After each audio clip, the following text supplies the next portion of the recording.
Salve, salve galera! E aí, como é que vocês estão? Todo mundo bem? Todo mundo belezinha? Espero que sim, hein? Bom, gente, na aula de hoje nós vamos falar sobre expressões algébricas, tudo bem? Mas uma parte específica dessa matéria, que é o quê? A representação de uma sentença matemática. Mas, bom, o que eu quero dizer com isso, né? É o seguinte, ó. Na aula de hoje, a gente vai aprender a como pegar essas sentenças matemáticas, certo? Que estão escritas na língua portuguesa e passar para o matematiquês, tudo bem? Nossa, essa piada do matematiquês foi horrível, né, cara? Ou seja, galera, é o seguinte, ó.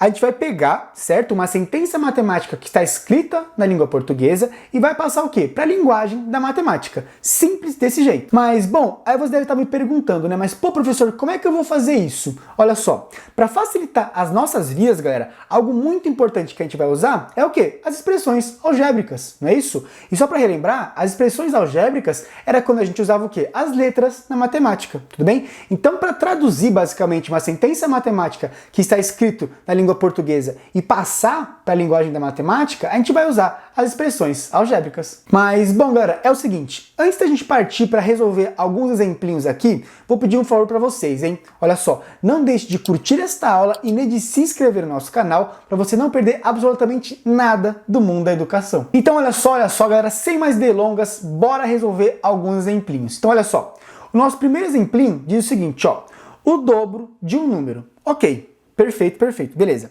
E bom, a gente sabe que o quê? Que o dobro é como se a gente estivesse pegando um determinado número e multiplicando ele por quanto? Por 2, certo?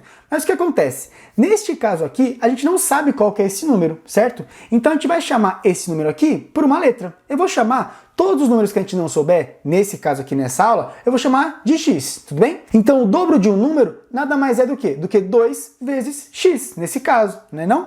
Então olha só, vou colocar 2x. Fechou? Então, o dobro de um número é igual a 2x. Perfeito. Já no nosso segundo exemplo, o que a gente tem aqui? Ó? Vamos ler junto. Um número adicionado a 8. Bom, beleza. Mas vamos pensar. Como a gente não sabe qual que é este número aqui, que a gente vai adicionar a 8, a gente vai chamar ele de x. Perfeito. X aqui. Beleza, bem bonitão. E bom, adicionado, galera, nada mais é do que o quê? Do que a gente somar 8 unidades, não é isso? Adicionando, eu estou o quê? Aumentando aquele número, certo? Então, olha só, a gente vai colocar o sinalzinho de mais e colocar o quê? O número 8, certo? Porque é o quê? Porque é como se a gente estivesse pegando esse número que a gente não conhece, que a gente chamou de x, e somando a ele 8 unidades. Então, fica x mais 8. Perfeito. Já nosso terceiro exemplo, o que a gente tem aqui, ó? O antecessor de um número. Perfeito, mas vamos usar a cachola aqui um pouquinho, ó. Bom, galera, a gente sabe que o antecessor é o número que vem antes dele, né? O número que está atrás dele. Então, eu vou pegar o número x, né? Número entre aspas, porque é uma letra, x. E como ele está atrás, ele vem antes, a gente vai subtrair uma unidade. Então, vou colocar aqui, ó, menos 1. Perfeito? Então, olha só, o antecessor de um número é igual a quanto? É igual a x menos 1. Já no nosso quarto exemplo, galera, o que a gente tem aqui, ó? Chega aí, vamos ler juntinho, ó. O quadrado de um número. Bom, como a gente não sabe que número é esse, a gente vai chamar ele de x, certo? Então, eu vou colocar aqui x, muito bom. E bom, o quadrado de um número, galera, é como se a gente estivesse elevando este número a 2. Então, a nossa resposta vai ficar o quê? O quadrado de um número é igual a x elevado a 2. E para finalizar, galera, essa nossa primeira leva de exemplos, olha só, vamos ver o nosso último exemplinho, que ele diz o seguinte, ó. A metade de um número menos 12. Então, calma lá, vamos ler de novo, olha só. A metade de um número menos 12. E bom, como é que a gente vai resolver isso aí? É o seguinte, ó, a gente sabe que a metade de um número é como se eu estivesse pegando esse meu número e dividindo ele por quanto? Por 2, certo? Ao fazer isso, a gente tem a metade desse número. Mas como a gente não sabe que número é esse, vamos chamar esse número de x, certo? Ó, vou colocar aqui, ó, vou chamar ele de x, ok. E bom, como é metade, a gente tem que dividir esse número por 2. Então eu vou colocar aqui, ó, em forma de fração, eu vou dividir por 2. Ficando x sobre 2, belezinha. E bom, mas olha só, ele ainda falou que ele quer subtrair, né? Ele falou menos 12.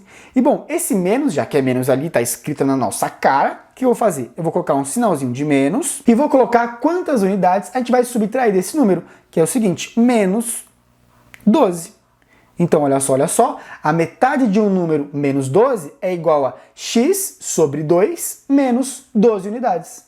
Então olha só, galera, o que a gente conseguiu tirar de tudo isso que a gente viu até agora, né? Que é o seguinte, galera, a nossa interpretação de texto, mesmo falando de matemática, tem que ser muito, muito boa, galera. De verdade. É muito importante a gente saber compreender um texto, ler ele direitinho, para pegar o quê? Para pegar o máximo de informação possível dele, né?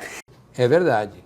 Então a dica que eu dou para vocês, galera, é o seguinte: prestem muita atenção na leitura e na interpretação de texto, porque vai ajudar muito a gente nesse tipo de exemplo. Beleza então, galera. Então vamos lá para a nossa segunda leva de exemplos, certo? Que é o seguinte, ó, coloquei aqui ele até em azul, bonitão aqui pra gente, e vou mudar a minha cor agora, vou colocar amarelo aqui, ó, yellow, né, em inglês, chique. Então olha só, próximo exemplinho diz o seguinte, ó, o sucessor de um número. Bom, como a gente viu agora, o antecessor é o número quê? Que vem antes, certo? Então o sucessor é o número quê? Que vem em seguida, certo? Que está à frente desse determinado número. Então como é que a gente pode escrever isso aqui? Bom, o sucessor de um número é igual a x, certo? Porque a gente não sabe que número é esse, mais uma unidade. Não é isso? Porque é o próximo número, o número que está o quê? À frente, certo? Então a gente pode falar que é x mais 1. Beleza. Segundo exemplinho da segunda leva aqui, ó. O quíntuplo de um número menos a sua quinta parte. Calma lá, que esse exemplinho é um pouquinho mais difícil de entender. Então olha só, vamos traduzir, vamos passar para o famoso matematiquês, galera, que é o seguinte, ó. O quíntuplo de um número, a gente sabe que é o quê? Que é pegar este número e multiplicar por 5. Ok, então vamos passar isso aqui para cá, ó. Vai ficar 5x. Perfeito, isso aqui é o quíntuplo de um número, certo? Porque a gente não sabe que número é esse, então a gente colocou a letrinha x. Ok. Olha só, a segunda parte diz o seguinte, ó. Menos, bom, já que é menos, eu vou colocar um sinalzinho de menos aqui. Menos. Perfeito. Menos a sua quinta parte. Bom, o que quer dizer isso, né? A quinta parte de algo, galera, é como se a gente estivesse pegando aquilo como um todo e dividindo por quanto? Por 5, já que é a quinta parte, né? Então a gente pega esse nosso número e divide por 5 e a gente tem a quinta parte dele. Então olha só, como a gente não sabe que número que é, a gente vai chamar de x, muito bom, e vamos colocar o quê? Vamos colocar sobre 5. Dessa forma aí. Então olha só, o quíntuplo de um número menos a sua quinta parte é igual a 5x menos x sobre 5. Já o nosso penúltimo exemplinho, galera, diz o seguinte, ó. O triplo de um número menos 23. Bom, duas partezinhas pra gente olhar. Olha só, o triplo de um número. O triplo de um número, galera, nada mais é do que a gente pegar esse número e multiplicá-lo por 3. Então vamos colocar aqui, ó, 3x, certo?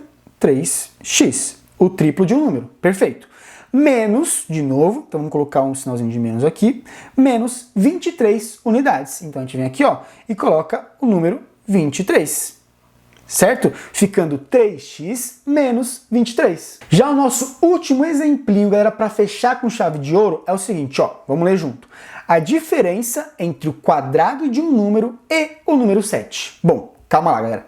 Nesse caso aqui, a gente tem que ter uma atenção redobrada, porque é o seguinte, muita gente se perde nessa palavrinha aqui, ó, diferença, né? Porque é o seguinte, eu vou dar a resposta logo de cara para vocês, hein? Sem mimimi. Porque é o seguinte, ó, a diferença, ela é uma subtração, galera. Então coloca aí, ó, na cabeça. Leu diferença para transformar para a linguagem da matemática é uma subtração, tranquilinho? E como é que a gente vai fazer isso, né? Vou sair subtraindo tudo aí. Não, não é assim não, não sai igual o doidão não. É o seguinte, ó, a diferença entre o quadrado de um número, então vamos lá, como foi o primeiro terminho que apareceu, vamos colocar o quadrado de um número primeiro, certo? Então olha só, o quadrado de um número a gente sabe que é x, como a gente não sabe que número que é, x ao quadrado. Perfeito. A diferença entre o quadrado de um número e o número 7. Então a gente faz menos, né? Porque é uma diferença, menos 7. Então a diferença entre o quadrado de um número e o número 7 é igual a x ao quadrado menos 7. Então, bom, galera, chegamos ao final de mais uma super aula aí. Espero que vocês tenham entendido tudo, que vocês tenham compreendido ao máximo, certo? Que não tenha ficado nenhuma dúvida na cabeça de vocês. E é isso. Muito obrigado pela atenção, bons estudos e até a próxima!